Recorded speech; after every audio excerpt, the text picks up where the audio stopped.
Здравствуйте, мои дорогие зрители! Меня зовут Ирина, и вы на моем канале. Многие просят больше видео, больше зелени, потому что у многих еще лежит снег. Но у нас просто проливные дожди, и снимать мне очень хочется, потому что у нас уже даже одуванчики такие красивые зацвели. Оказывается, у меня на участке есть вот такие вот нарцизы, самые простые, причем здесь у нас нет такой вот зоны клумбы, здесь вообще песок насыпан, и они вот так вот выросли. Хочу, как они отцветутся, их пересадить уже на клумбочку, пусть радуют меня следующей весной. Так что вот такая красота расцвела. У меня есть нарцизы, которые я посадила, но они такие, как можно сказать, сортовые, полные, красивые. Ну и эти будут дополнять весеннюю красоту.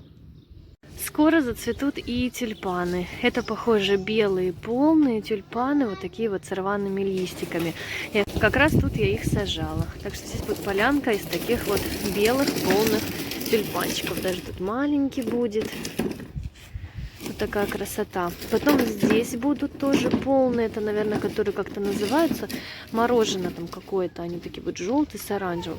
И один, который выжил, похоже, он будет тоже такой, как кружевной, желтенький. А черный принц здесь еще был, такой прям темный-темный. Похоже, что с ним что-то случилось, или кто-то луковицы подъел, или, может быть, было много снега и вымокли луковицы, как мне подсказали подписчики. Ну, в общем... черного у меня не будет. Надо будет на следующий, ну точнее уже осенью, да, вот этой осенью нужно будет купить и заново посадить, потому что этот сорт тюльпанов я очень хочу. Я еще тут рассматривала клубничку. Вот такая она замечательная. Она вся уже на бутонах. Смотрите, вот будет солнышко, она зацветет, и уже к маю у нас будет клубника. Вот посмотрите, вся на бутонах. Это та клубника, которую мне Верочка давала. А еще мне привозили со Славянска на Кубани. Сейчас посмотрим, у нее есть бутончики или нет. Смотрите, это тоже вся в бутонах, но у нее бутоны необычные. Смотрите, на одном стебле получается так вот сразу много-много-много бутончиков. Интересно, конечно, как они потом будут. Когда будет цвести, я вам обязательно покажу. Кстати, вся клубничка прижилась. Вот такая вот она вся красивенькая. Но вот здесь, видите, бутончиков нету. Вот здесь вот уже есть, вот они, бутончики. Интересная, конечно. На этой тоже пока нету клубнички. На этой нету. В общем, тут через одну. Ну, очень такая симпатичная. Кстати, видите, я уже убрала у нее старые листочки, которые были плохие. И она вся такая красивая, зелененькая. И чеснок по ней посадила. Вот, чесночок. Будет отпугивать вредителей. С детишками сажали лук. Посмотрите, какая прелесть. Уже еще чуть-чуть, и можно будет уже резать и кушать. И взошел укропчик. Вот такой вот красивый укроп. Еще посеяли петрушку, но позже, пока не взошла. Вот укропчик уже взошел.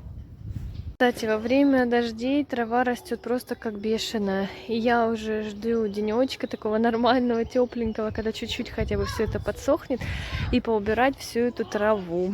Вот. Но я посмотрела по прогнозу, тепло настанет, точнее, знаете, у нас и так тепло, просто вот дождя не будет только аж в четверг, где-то примерно 22 числа. И вот на 22 я планирую глобальное избавление от травы. Вот так, мои дорогие. Возле лучка я сажала здесь листья салата. Но вот красный салат, он очень хорошо взошел, а зеленого пока я вообще не вижу. Там прям рядочками повсходило, да, сразу видно, что это именно листья салата. А здесь вообще ничего нет, не знаю. Может быть, семена были какие-то бракованные или просроченные, не знаю. Но пока не вижу. Подождем, конечно, еще. Может быть, у него всхожесть просто дольше, чем у красного салата. Он такой прям бордовый должен быть салатик. Вот, я вам, конечно, все потом покажу, когда уже будет он более или менее красненький. Тут меня еще попросили вылупить целодонов, можно сказать так, на заказ. Я начала собирать яйца на инкубацию. У меня это 2 инкубатора. Сейчас один инкубатор работает, и уже через, наверное, уже дней 9 вылупятся маленькие целодончики, но это как бы для себя.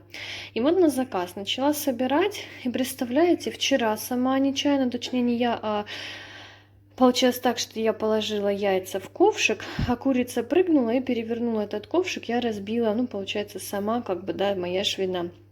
Разбила яйца. Сегодня Баграшка принес, говорит, уже лежала в там, где яйцеотвод, говорит, уже лежало разбитое яичко. Наверное, может быть, сами перепела, как-то стукнули, клюнули, да, вот теперь разбитое яйцо.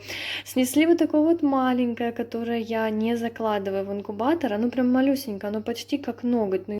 Вот такое вот маленькое яйцо, естественно, я его тоже не буду ложить на инкубацию. И, в общем, получается, что здесь вот яйцо, видите, разбито, это яйцо разбито, это маленькое. И думаю, интересно, сколько получится вообще насобирать яиц на инкубацию.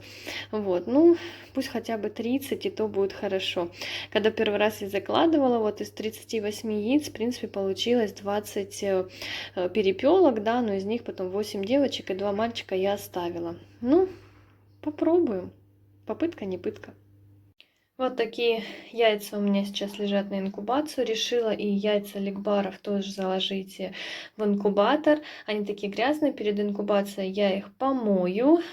Ну, точнее, даже, можно сказать, я их протру с перекисью водорода. Что отмоется, то отмоется. Мне главное продезинфицировать. На улице грязно, поэтому все яйца примерно вот такие вот грязные. Ну, ничего страшного. Я буду для себя сейчас. Просто после зимы, после того, как они у меня практически не несли яйцо, я сейчас как бы в первый раз проверю, да, заложу, какой будет оплод, а потом буду принимать заказы на инкубационное яйцо. Поэтому пока инкубационное яйцо я не продаю, но после того, как, в принципе, я заложу инкубатор и на 5-е сутки будет видно, сколько оплод, сколько нет, я буду тогда уже поэтому решать, да, как бы продавать яйца на инкубацию или нет. В общем, вот такие вот новости, но яйца Целладона просто бомба. Я им сейчас даю иногда зеленый лучок и травку, вот, и яйца, мне кажется, стали более насыщенного цвета, иногда прям бирюзовые и даже зеленые, очень классные. У нас начался такой ливень на улице, а мы спрятались на балкончике. Да, привет. Да, и так приятно, на балконе тепло, мы налили себе чай, сидим тут, можно сказать, кайфуем с детишками, наслаждаемся дождиком. Я люблю шум дождя. Хотя сам дождик, если честно, уже надоел. Хочется солнышко, хочется, чтобы все было сухо, а то до курятника идти только в резиновых сапогах. И я сейчас курочек не выпускаю, пусть они сидят в курятнике в тепле и сухости, и не ходят по этой грязюке. Класс! Вот такая погодка. С горячим чаем то, что надо. Дождь перестала, я сразу на улицу. Смотрите, какие у меня уже тут красивые розочки. Все выжили, никто не замерз. Я переживала, потому что морозы были просто страшные, просто. И я боялась, что розы вымерзнут, да, так как я их посадила, они в первогодке. Я очень боялась, тем более это сорт такой вот, минички, можно сказать, такие розочки. Я за них переживала, но все в порядке. И так как погодка сейчас наладилась, я пойду в курятник и сниму для вас еще видео, но это будет уже отдельный ролик, отдельно про моих целладончиков и про курочек. Я думаю, вам будет это интересно. И мы планируем с собачками поехать. У нас здесь где-то есть озеро недалеко, может даже пешком дойдем, посмотрим, какое расстояние. И я хочу для вас заснять про собачек, такое, можно сказать, прогулку интересную. Так что обязательно ждите новые ролики, они будут. Да, и Тигранчик тоже будет в новых роликах. Всех благодарю за лайки, за просмотр. Всех люблю, целую. И сейчас подготовлю для вас быстренько новый ролик.